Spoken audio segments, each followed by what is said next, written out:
In March 2026, with Brent crude above $100 a barrel and Gulf tanker traffic collapsed to near zero, the United States Treasury quietly lifted sanctions on 128 million barrels of Russian oil. Read that again, slowly, because the full weight of it takes a moment to land. The same administration that launched this war, the same Treasury that spent 4 decades building the most comprehensive sanctions architecture in human history against Iran and Russia simultaneously. The same government whose Treasury Secretary Scott Bessent stood in front of cameras in 2025 and boasted, his word, not mine, that American sanctions had collapsed Iran's economy, caused its currency to crater, triggered the protests that preceded this war, and achieved all of this without a single shot fired. That Treasury, that administration, reversed Russian oil sanctions in the middle of a war against Iran. Not because the policy changed, because the war that sanctions were supposed to prevent created an energy crisis so severe that the sanctions themselves became more painful than their absence. What's up? I'm your host, and this is Economic Arsenal. And today we are going to talk about the most dangerous economic paradox in the world right now. Not the oil price, not the yuan for Hormuz announcement, not the petrodollar, the weapon underneath all of those stories. The weapon America has spent 4 decades building, using, and deploying against 1/3 of the world's population. The dollar sanction system, and the story of how the war that sanctions were supposed to prevent is now demonstrating to every country on earth that the weapon has a fatal design flaw. It kills its target, and then, slowly, it kills its owner. To understand the paradox, you need to understand how the weapon actually works, not in abstract terms. In the daily operational mechanics of global finance, the dollar's dominance in global transactions means that almost every international payment of consequence, whether it is a South Korean company buying Iraqi oil, a German bank financing a Brazilian trade deal, or a Turkish importer paying for Egyptian wheat, passes through a US-based correspondent bank at some point in its journey. That is not a preference. It is the architecture of the global payment system, built over 70 years around the dollar as its operating currency. And because those transactions pass through American correspondent banks, they fall under American jurisdiction. The U.S. Treasury does not need a UN resolution or an international coalition or even a majority of allied support to cut a country off from the global financial system. It needs a designation letter and a threatening phone call to a bank in New York. The bank complies or loses its own access to the American financial system. Every other bank in the world watches and concludes the same thing. The sanctioned country disappears from international trade in weeks. No shots fired, no soldiers deployed, just a designation and a letter. That is not a hypothetical. Scott Bessent described it himself in March 2025, 12 months before this war began. He said the Treasury's maximum pressure campaign was designed to collapse Iran's already buckling economy. He said Iran had run out of dollars. He said it could not pay for imports or stabilize its currency. He said this was economic statecraft, and he said it with audible satisfaction. By the time this war started on February 28, 2026, Iran's rial had fallen from 42,000 to over $1 million to the dollar across the preceding years. Inflation had reached 6%. 7 million Iranians had gone hungry, according to official government statistics. 57% were experiencing some level of malnourishment, according to the Iranian Ministry of Social Welfare. The sanctions worked. They worked exactly as designed. They collapsed an economy, they caused mass suffering, and they did not, in 40 years of application, produce the political outcome they were designed to produce. The Islamic Republic did not fall. It did not abandon its nuclear program. It did not become compliant. It became more isolated, more desperate, and more willing to use the one asymmetric card it held: the geography of the Strait of Hormuz and the financial architecture that China had been quietly building around it. Here's the paradox that every sanctions architect in Washington is currently living with. The very success of dollar sanctions as a coercive tool accelerates the construction of the infrastructure designed to make them irrelevant. Every time the United States freezes a country's dollar reserves, Russia's $300 billion in February 2022, the signal event that every central bank on earth watched and processed, the calculation of every other country's finance ministry shifts. Not dramatically, not immediately, but measurably. If America can freeze $300 billion in sovereign reserves overnight by designation, then holding dollar reserves is not neutral. It is a political choice with political risk attached. And countries that are not America's close allies, which is most of the world, begin asking whether the risk of holding dollar reserves is worth the operational convenience. They do not abandon the dollar. The dollar is still too deep, too liquid, too embedded in global trade contracts to abandon quickly. But they diversify at the margin. They build alternative payment rails. They experiment with local currency settlement. They quietly accumulate the infrastructure of optionality. Owanda's analysis of the sanctions paradox put it precisely. The continuous weaponization of the dollar for short-term political goals erodes the trust, reliability, and neutrality that originally attracted the world's money to the dollar system. The dollar's dominance was never guaranteed by military force. It was guaranteed by the perception that dollar-denominated transactions were neutral, apolitical, and available to everyone. The moment dollars become a tool of coercion, that perception begins to erode, slowly, then less slowly. The Russia sanctions of 2022 were the accelerant. Before 2022, de-dollarization was a fringe conversation, a talking point from authoritarian governments that wanted to reduce American financial leverage over their economies. After 2022, it became a line item in central bank strategy documents from Brazil to Saudi Arabia to India to Indonesia. The dollar's share of global foreign exchange reserves had fallen from 71% in 1999 to approximately 57% by 2025. Barry Eichengreen at Berkeley has shown that this decline has been underway at roughly zeros, 6 percentage points per year since 1999. Slow, steady, structural. But the Russia sanctions episode in 2022 produced a 3 percentage point drop in a single year, 3 times the historical annual rate in a single year. Because the world watched $300 billion in sovereign reserves disappear overnight and updated its risk model for dollar exposure. Nearly 90% of Russia-China trade is now settled in yuan and rubles. Russia formally agreed with Iran to ditch bilateral dollar trade entirely, with their central bank governors signing the agreement and announcing it publicly.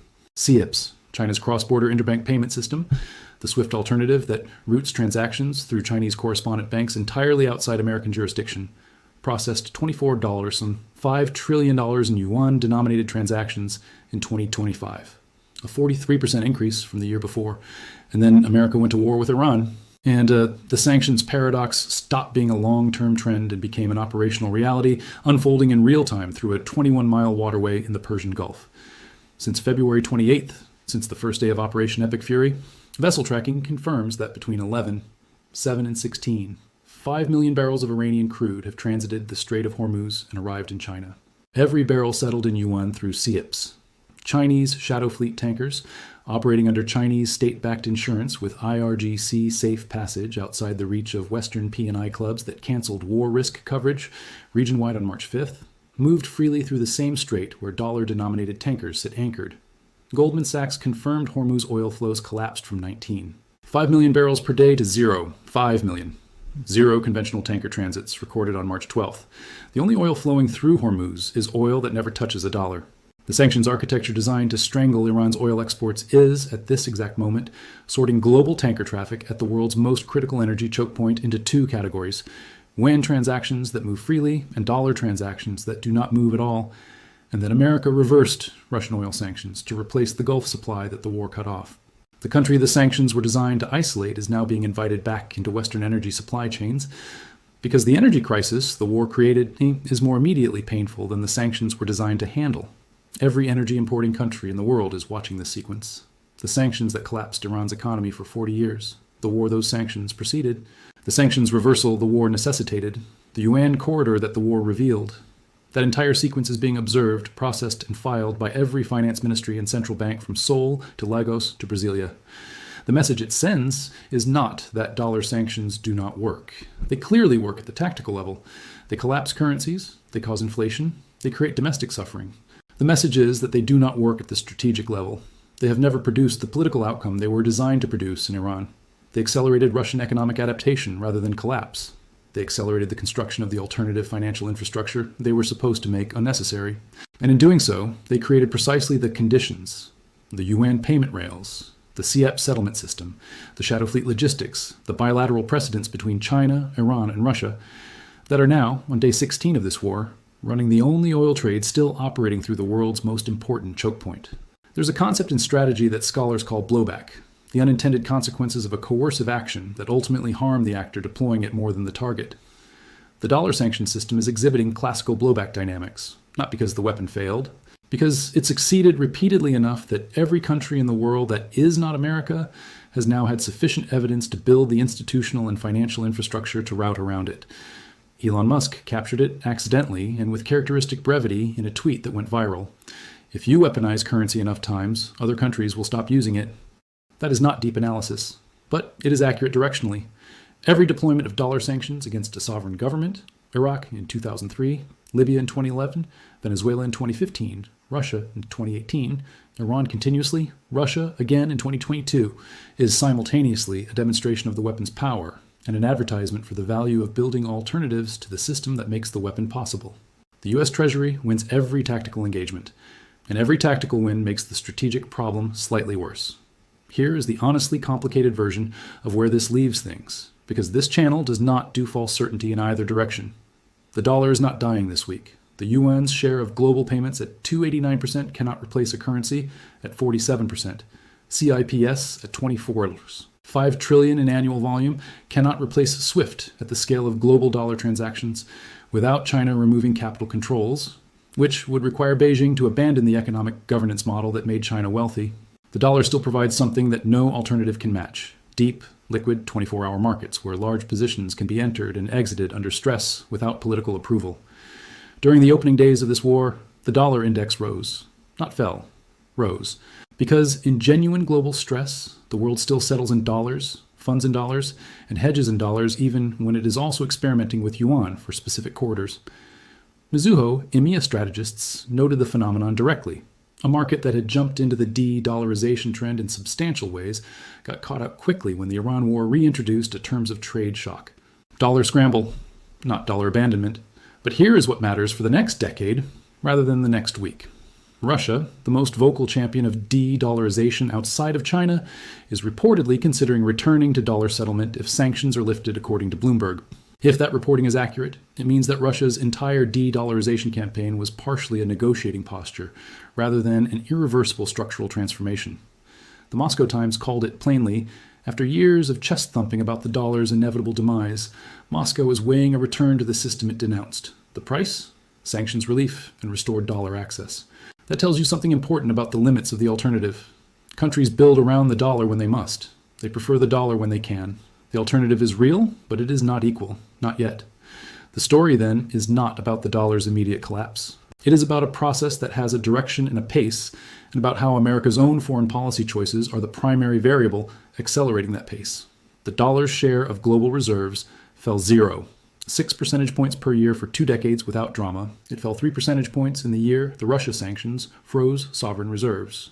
The Yun for Hormuz announcement in week 2 of this war, combined with the operational reality of CIPS, settled oil flowing freely through the only corridor 20% of global oil supply can use, is another acceleration event.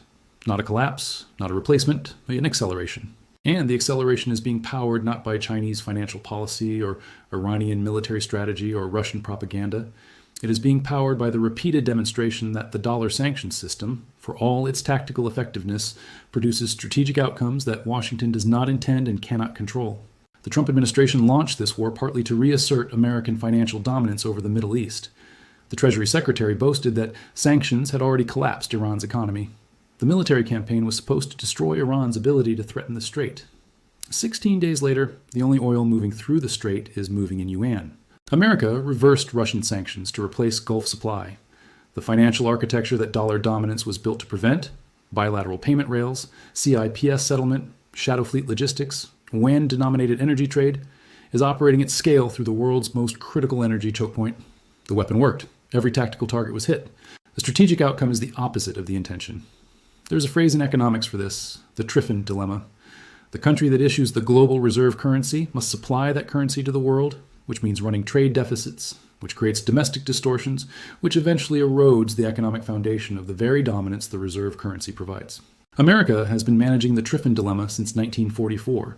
It may now be managing something harder, not the mathematical inevitability of the reserve currency paradox, the political choice dilemma of a financial weapon so powerful that using it optimally for short-term coercion systematically builds the long-term case for the alternatives. The bombs are falling. The press conferences are happening. The sanctions are being selectively reversed. And in the background, quietly, in SIPs ledgers and shadow fleet manifests and yuan settlement records that do not issue press statements, the architecture of what comes next is being built, transaction by transaction, not by an enemy, by the weapon itself. Share this video right now if this gave you a framework for understanding what is actually happening in the financial layer of this war. Drop your answer in the comments. Do you think the dollar sanction system is America's greatest strategic asset or its most accelerating liability? We read every comment on this channel. Subscribe. I'll see you in the next one on Economic Arsenal.